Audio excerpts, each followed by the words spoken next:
dat ik een van de rustige fans ben van Johnny Cash. Daar de week staat ik weet wel, ik heb my hele train is coming. Dit rolling around the dam. And I ain't seen the sun since I don't know when. Nou, wij zijn zo nog niet. We zijn het mooiste, of nee? We zijn het mooiste van ons. Wat u niet wilt, wat u ziet, doe het ook, want tien is niet. Ja, ik mag maar net een vriendjes idee van Cash, want zo goed ken ik net zo. Er is hier een behoorlijk erg goede artiest nog. Dus vandaar, let hem maar mooi jongen. Ballade van een briezerslam. Dit is de gekheid. Ik heb een heel mooi vertaaltje van Evert en Jeltje. Evert leuk krietje, die Jeltje verkoopt het taaltje.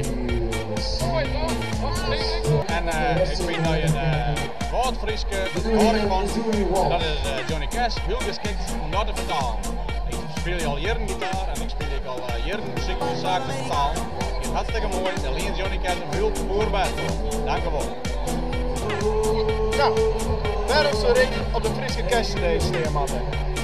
Het lijkt me wel hartstikke leuk een keer om op een echte CD te komen staan. En ja, dan kun je misschien wel een bas spelen op. Ja, dat lijkt me wel hartstikke leuk om een keer te proberen, bijvoorbeeld. Nou hoi, ik ben Tom Veenstra, ik ben hier omdat ik er even ben. En ik kom direct in mijn museum ook gewoon. Met u. Bedankt hè.